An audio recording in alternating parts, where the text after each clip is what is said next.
moving on, we now want to receive our inaugural address from our guest of honor. He is actually the mayor, or per the Constitution, the municipal chief executive for the Ho Municipal Assembly. He has actually left a mark and he continues to leave a mark. And as you know, we are using this venue on his good gestures and support to this house. We have not paid a dime for the record for this venue. And I want to acknowledge his support. Honour members, as you know, he is in the bid to represent this constituency on his party. And just for the profile, I'm just giving a profile for the records. And he's coming to speak to us. He has honored our invitation. He equally had a little issue, but however has prioritized as a patron to be present here, and we acknowledge that as well.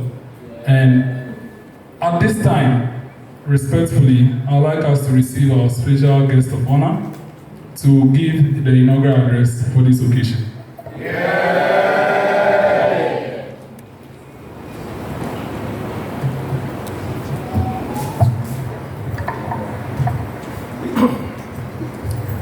Mr. Speaker,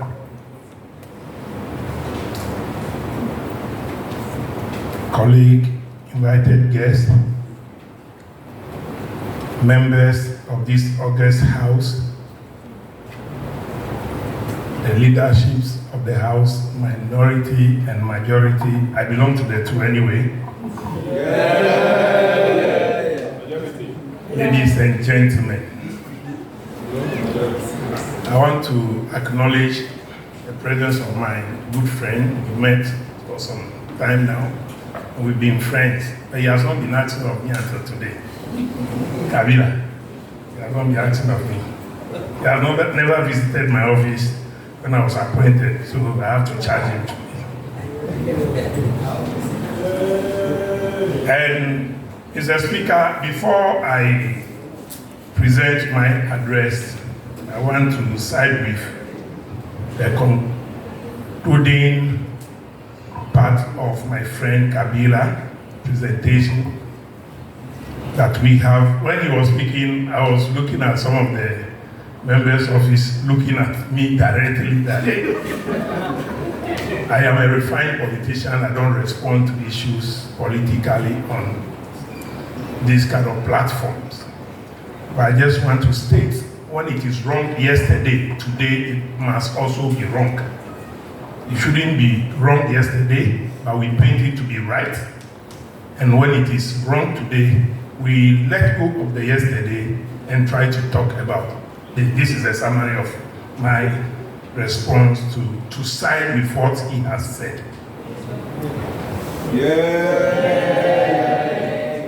Mr. Speaker, I am very honored to stand before you today on this auspicious occasion of the 3rd anniversary of the Youth Impact Movement, which coincides with the 9th parliamentary sitting as a member of a country assembly. It is with great pride and enthusiasm that I address you under the theme 3 years of youth development and capacity building for competent and ethical national leaders. Mr. Speaker, in the past 3 years, the Youth Impact Movement has been instrumental of hope, a catalyst of change, and fostering the development for empowerment of our youth through tireless initiative and programs. We have worked for to equip our young people with the skill, knowledge, and values necessary to become competent and ethical leaders of our dear nation, Ghana.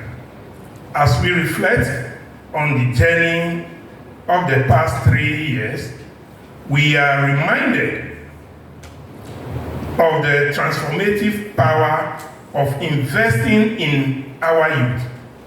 We have witnessed the emergence of young leaders who are not only capable and skilled, but also guided by a strong sense of ethics and integrity, like my good self. Yeah. These leaders have embraced their roles with passion and dedication, working tirelessly to address the pressing issues facing our society and to build a brighter future.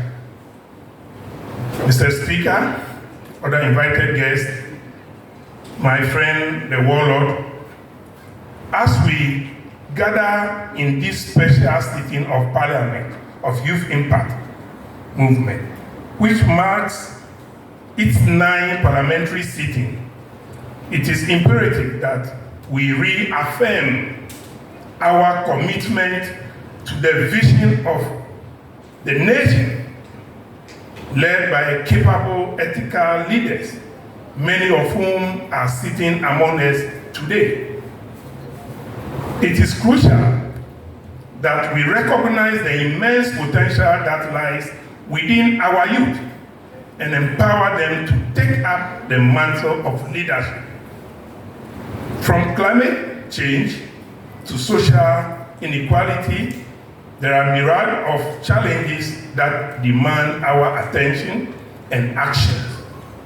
It is through facing these challenges head-on that we can secure a better future for ourselves and for generations to come by challenging our youth to confront these problems facing our communities and the world at large. As we commemorate the 3rd anniversary of the Youth Impact Movement, let us recommit ourselves to the cause of youth development and capacity building. Let us continue to mentor, support, and empower our youth to become the competent and ethical leaders that our nation deserves. Mr. Speaker, the theme of today's gathering also underscores the importance of instilling in our youth the belief that they are not just leaders of tomorrow, but leaders of today, which resonates deeply with the core mission of the Youth Impact Movement.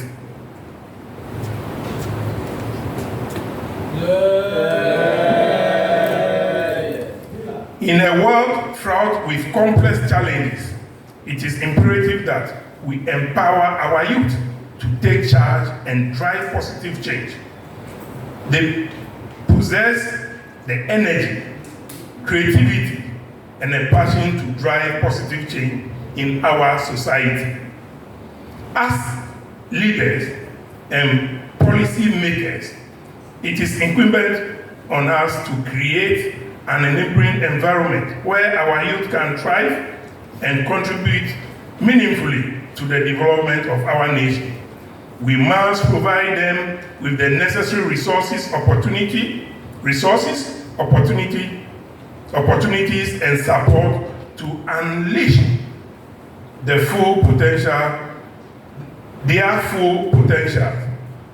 This includes access to quality education, employment opportunities, and values for civic engagement. Empowerment is not just about providing opportunities. It is about instilling in our youth the confidence, courage to seize those opportunities and make a difference.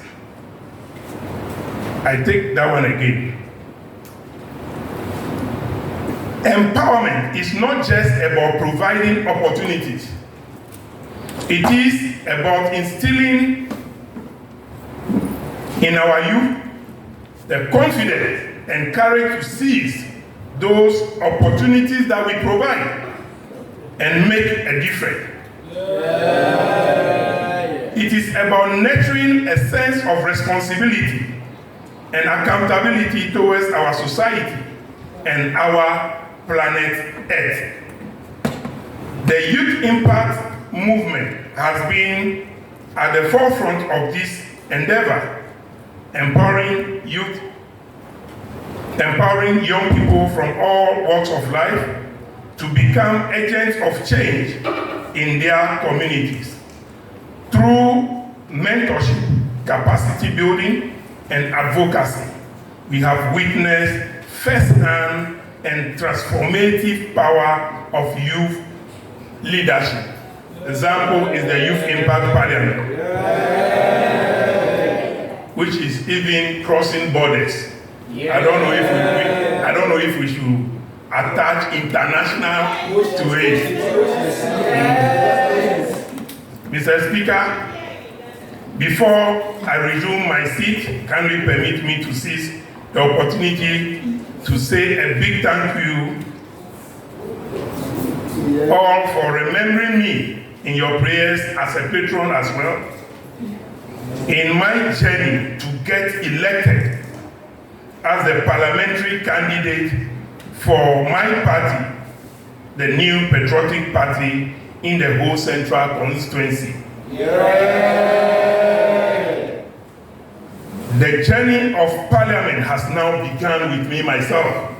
I urge all of you to look beyond the various party colors when it comes to the parliamentary races this year, 2024.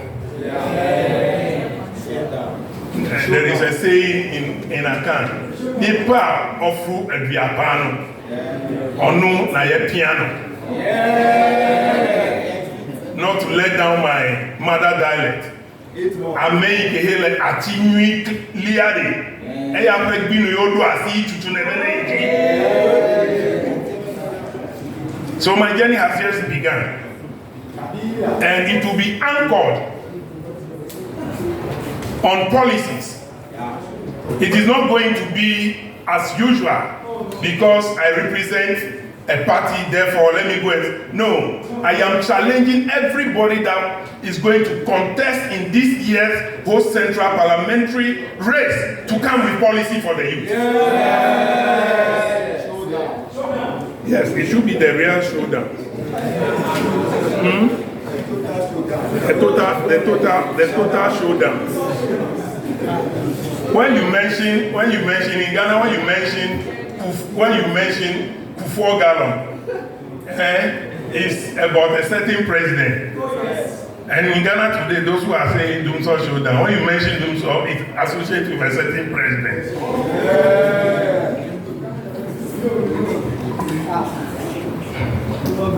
That's just by the way.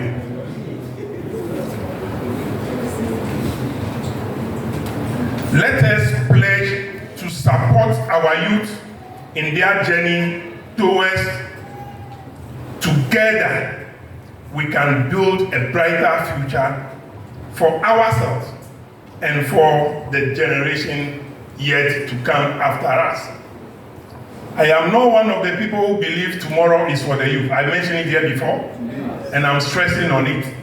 Whatever we can do tomorrow, begin with us today. Just a few weeks ago, the new president of Senegal, another youth force. And we shouldn't sit down as am I right? As mentioned, that people should gather somewhere all in the name of leadership, plan something that will benefit them, perpetrate it, and they are let to go. We should hold our leaders responsible, and they should be accountable to the people who elect them.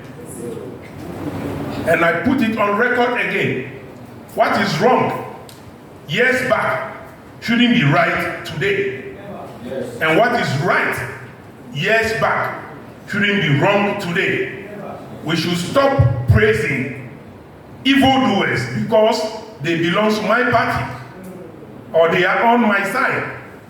We should condemn as youth when we must, and we should praise when we must praise, irrespective of where you are standing. You don't have an NDC market, and we don't have an NPP market. We go into the same market. And therefore, whatever we do today, we should be mindful that people gave their support to us, they voted for us, and we are doing whatever we are doing because of these people. And after 4 years, call them to come and account. When they are able to render a good and a faithful account, we send them to continue. But I want to assure you, Ho Central is going to be a youth movement. And it is not going to be because I am this party and I am this party. Harriet is going to be in my team, irrespective of where she is standing. And I promise you, the areas I am focusing on, one,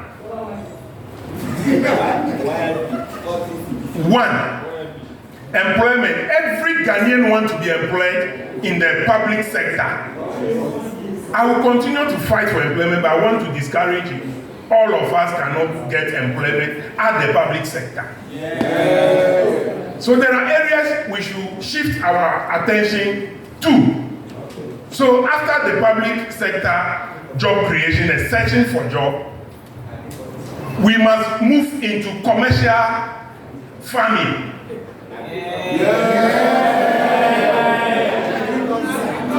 We travel outside to borrow from people in America, and all the richest men in America are into farming.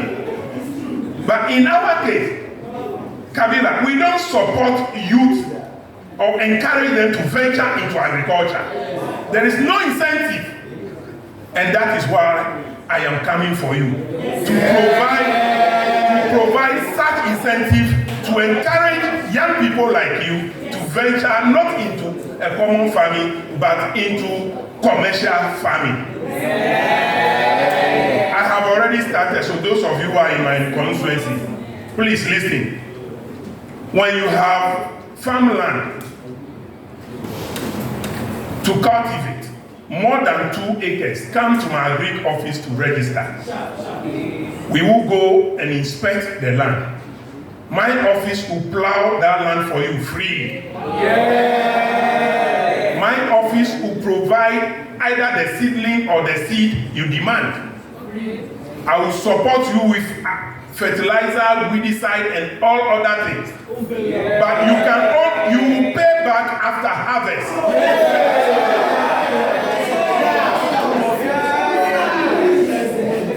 You will pay back after harvest. Just imagine, after harvest you have made 30,000, and what I pre-invested in your project is 10,000. It's what you give me, and you are free to go. Cool money, 20,000. Yeah.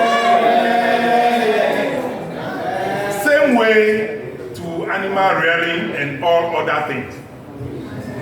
I've also realized that our talents are getting wasted. Both sports and creative art. We don't have the machines to establish machine shops and other things, but we have emerging industry. That is sports. We can provide the facilities, provide the necessary connection, and we can be making some small dollars when these people become professionals elsewhere. For creative art, my big brother, is that a biggie? Yes. Yeah. He's in that industry. In fact, we know of the Apache song in Ho from Ho. They are Huen. We can also boast of Clanton Nation. We can also boast of Chief One and others. So, investing a little of our resources into this will unearth talent, and this will bring some earning into the pocket of the masses. 3, career and skill training. You are a dropout from secondary school because the teacher took advantage of you. Excuse me, some of you are teachers. Advantage of you, and you become pregnant, you have a baby, and you are asked to go back to school to go and do 3 years. Where are you going to put your baby? So we must have a place where people can go 2 months to 6 months and learn something. Support them with some fund, and they go out to establish themselves. This shouldn't be too much for an MP to do.